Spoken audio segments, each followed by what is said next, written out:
Assalamualaikum warahmatullahi wabarakatuh. Halo sahabat ekonomi, bertemu kembali tentunya bersama Ibu Arum. Ibu akan menyampaikan materi ekonomi kelas 10 KD 3.2 yaitu tentang masalah pokok ekonomi. Sahabat ekonomi, langsung saja kita masuk ke permasalahan ekonomi. Hampir semua orang mengatakan ekonomi selalu berhubungan dengan uang. Jadi, ketika masalah ekonomi muncul, apa yang terjadi? Ya, karena kita tidak mempunyai uang. Apakah benar ketika kita tidak mempunyai uang itu merupakan masalah pokok ekonomi? Ketika kita tidak mampu membeli kendaraan mewah, ketika kita tidak mampu membangun atau membeli rumah mewah, ketika kita tidak mampu mengkonsumsi makanan yang lezat dan yang mahal, atau ketika kita tidak mampu untuk pergi berliburan, apakah itu semua merupakan masalah pokok ekonomi? Jawabannya adalah tidak. Itu semua merupakan masalah ekonomi, tapi sebagian kecil saja. Namun kita tidak berfokus pada uang yang kita gunakan untuk membeli kendaraan mewah, rumah yang mewah, makanan yang mahal, atau pergi untuk liburan. Tetapi kita akan membahas masalah ekonomi yang cakupannya lebih luas. Bagaimana kita bisa sampai di sana? Mari kita bahas secara bersama-sama. Masalah pokok ekonomi dibedakan menjadi dua. Yang pertama adalah masalah ekonomi klasik atau tradisional. Yang kedua adalah masalah ekonomi modern. Halo sahabat ekonomi, untuk permasalahan pokok ekonomi ini kita bahas satu persatu ya. Yang pertama yaitu masalah ekonomi klasik atau masalah ekonomi tradisional, yaitu terdiri dari kegiatan produksi, distribusi, dan konsumsi. Pastinya untuk ketiga kategori ini sahabat ekonomi sudah familiar dengan istilah ini. Nah, kalau begitu kita bahas secara bersama-sama ya. Masalah ekonomi klasik yang pertama adalah masalah produksi, yaitu masalah usaha atau kegiatan mencipta atau menambah kegunaan suatu barang. Berarti di sini kegiatan produksi tidak hanya terbatas pada kegiatan produksi yang ada di pabrik, yaitu hanya menghasilkan barang saja, tetapi kegiatan mencipta atau menambah nilai guna dari suatu barang itu juga disebut dengan kegiatan produksi. Kemudian, siapa yang bisa melakukan kegiatan produksi? Jawabannya adalah semua orang bisa melakukan kegiatan produksi apabila memiliki kemampuan, keahlian, serta sumber daya. Nah, pelaku yang melakukan kegiatan produksi ini disebut dengan produsen. Nah, jadi semua orang bisa melakukan kegiatan produksi. Di sini ada contoh ya, sebuah gambar ya, kerajinan yang dihasilkan dari bahan bakunya itu rotan ya. Dirubah bentuknya menjadi tas ya, kemudian menjadi meja, menjadi tong sampah, menjadi tempat tisu, kemudian menjadi kursi, menjadi keranjang, kemudian menjadi tudung saji. Nah, ini adalah merupakan perubahan bentuk dari rotan yang di hutan menjadi barang-barang yang siap digunakan. Nah, ini berarti adalah kegiatan produksi mencipta atau menambah nilai guna rotan yang tadinya di hutan menjadi barang yang lebih bermanfaat yang bisa digunakan oleh seorang konsumen. Nah, contoh lain dari kegiatan produksi adalah yaitu menghasilkan barang ya, kemudian menghasilkan makanan. Nah, dan lain sebagainya. Nah, ini adalah dari masalah produksi yang pertama, yaitu dari masalah ekonomi klasik. Masalah ekonomi klasik yang kedua adalah masalah konsumsi, yaitu masalah yang menyangkut permasalahan kegiatan menghabiskan atau mengurangi kegunaan suatu barang. Nah, sahabat ekonomi, berarti kegiatan konsumsi ini adalah kebalikan dari kegiatan produksi. Orang yang melakukan kegiatan konsumsi disebut dengan konsumen. Contoh dari kegiatan konsumsi adalah ketika kita mengkonsumsi makanan, berarti kita menghabiskan nilai guna suatu barang. Nah, contohnya pada gambar di sini ada seorang anak yang sedang mengkonsumsi sayuran.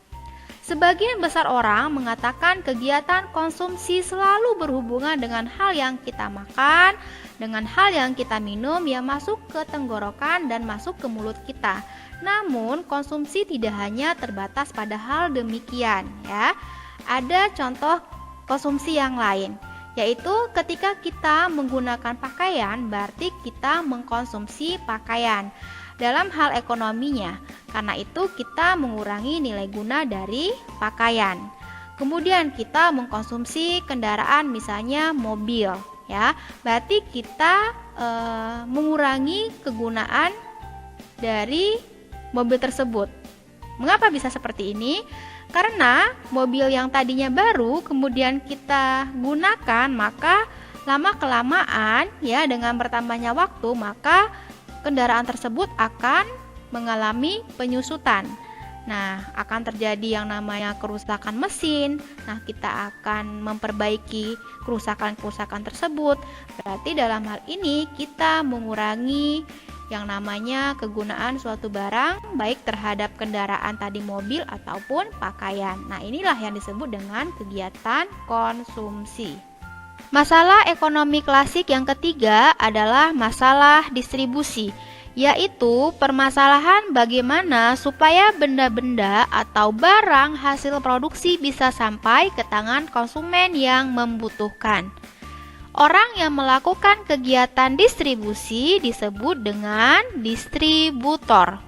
Sahabat ekonomi, bisa kita bayangkan kalau tidak ada distributor, bagaimana kita bisa menggunakan semua perlengkapan, peralatan, barang yang kita butuhkan. Karena produsen tidak bisa langsung menyampaikan barang hasil produksinya kepada konsumen. Jadi ada salah satu perantara yang bernama kegiatan distribusi untuk menyebarkan atau menyampaikan produk dari tangan produsen ke tangan konsumen. Nah, contohnya ini adalah pembongkaran barang dari gudang produsen yang akan disebarkan, ya, kepada para konsumen. Nah, ini adalah ketiga masalah ekonomi klasik, yaitu masalah produksi, konsumsi, dan distribusi. Sahabat ekonomi, sekarang kita membahas masalah ekonomi modern. Terdiri dari 3 kategori. Yang pertama adalah what, yang kedua how, dan yang ketiga adalah for whom. Kita bahas satu persatu, ya. Yang pertama adalah what. What di sini kita bisa mengartikannya apa. Untuk pertanyaan ekonomisnya adalah barang apa yang akan kita produksi dan berapa banyak barang yang akan kita produksi. Pertanyaan what ini kita jawab dalam kegiatan produksi. Untuk pertanyaan barang apa yang akan kita produksi, itu kita sesuaikan dengan kebutuhan, supaya kebutuhan kita yang tidak terbatas, sedangkan alat pemuas kebutuhan terbatas bisa tercukupi. Dan ada pertanyaan, yaitu berapa banyak barang yang akan kita produksi agar tidak terjadi kelangkaan. Nah, ini adalah masalah ekonomi modern yang pertama. Kita masuk ke masalah ekonomi modern yang kedua, yaitu how. Bagaimana? Artinya adalah bagaimana cara memproduksinya. Ketika kita sudah tahu barang apa yang akan diproduksi dan berapa banyak jumlahnya, tapi kita harus tahu cara memproduksinya seperti apa. Ini yang dihadapi oleh negara kita atau negara-negara berkembang lainnya, yaitu mengalami kesulitan disebabkan tidak memiliki sumber daya yang berkualitas.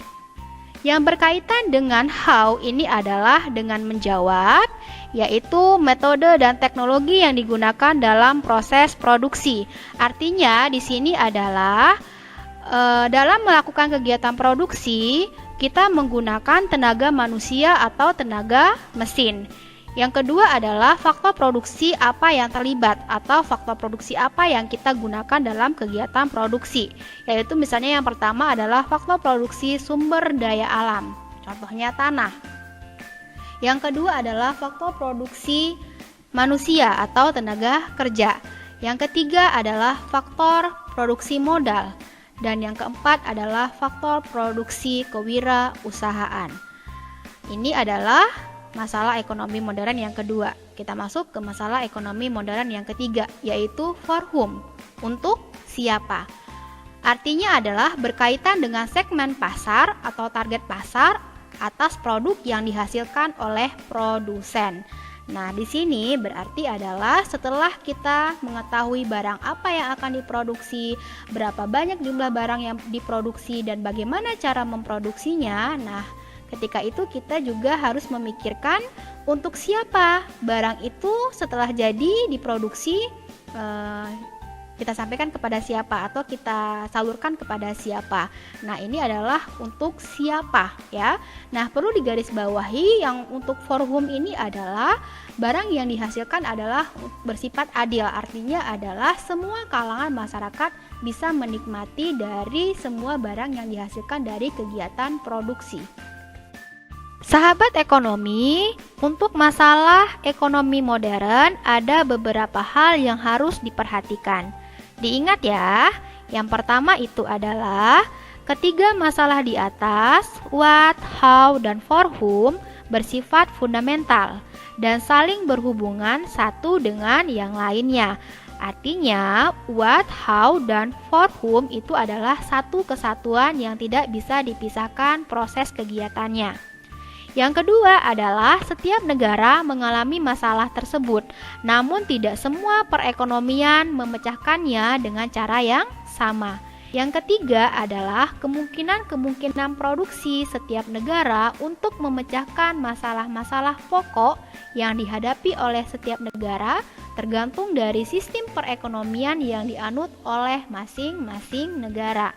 Artinya adalah setiap negara memecahkan masalah ekonomi itu berbeda-beda tergantung sistem ekonomi yang dianut oleh setiap negara. Nah, untuk sistem ekonomi itu akan kita bahas pada materi berikutnya. Sahabat ekonomi, Ibu sudah menjelaskan masalah pokok ekonomi, yaitu masalah ekonomi klasik dan masalah ekonomi modern. Mudah-mudahan kalian paham ya. Untuk sahabat ekonomi, tonton terus video-video pembelajaran ekonomi di channel YouTube Ibu ya. Ibu ucapkan terima kasih dan Ibu akhiri. Wassalamualaikum warahmatullahi wabarakatuh.